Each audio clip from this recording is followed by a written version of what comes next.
Crowds took to the streets across the United States and in several nations worldwide as a part of the latest wave of No Kings protest, a movement opposing the policies of President Donald Trump.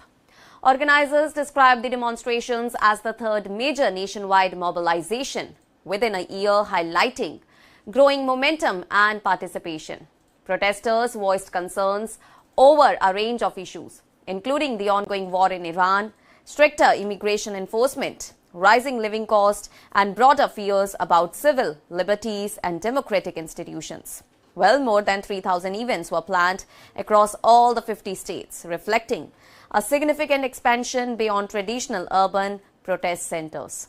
From major cities like New York, Washington, Los Angeles, Dallas, and Philadelphia to smaller towns such as Driggs, Idaho, people gathered in large numbers. Well, demonstrators also carried placards, chanted slogans, and called for political change, signaling a widening base of engagement that now includes suburban and rural communities, even in conservative-leaning regions.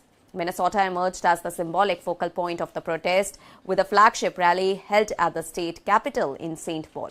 Thousands assembled on the Capitol grounds, many holding upside-down American flags as a sign of distress. The event featured public figures, activists, and performances, including musicians who debuted a song inspired by recent incidents involving federal immigration enforcement. Well, the deaths of two individuals earlier in the year became a rallying point, with their images displayed prominently among the crowd as a symbol of resistance. Speakers at the rally framed the demonstrations as a defense of democratic values.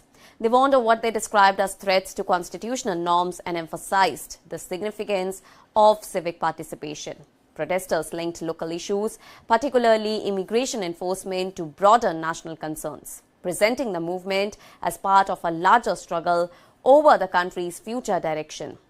In Washington, demonstrators marched to the National Mall, holding banners critical of government policies and chanting "No Kings." Many participants drew parallels to historical civil rights movements, suggesting that the current movement demands similar levels of public engagement and resistance. While most of the protesters remained peaceful, some incidents of unrest were also reported, as in Los Angeles, authorities used tear gas near a federal detention center after objects were thrown at security personnel.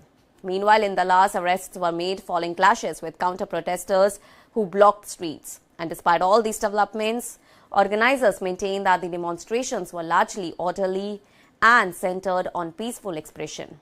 Republican officials criticized the protest, dismissing them as politically motivated and driven by partisan interest. However, supporters argued that the scale and diversity of participation reflected genuine public concern across different regions and communities. And the movement also extended beyond U.S. borders, with demonstrations reported in cities such as London, Paris, and Rome.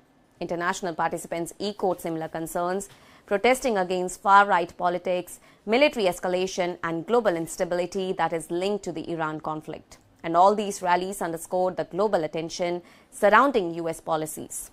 Organizers estimated participation could reach into the millions, potentially surpassing previous mobilizations. And with growing involvement from diverse communities and upcoming midterm elections on the horizon, the No Kings protests are increasingly seen as both a major expression of dissent and a sign of shifting political momentum.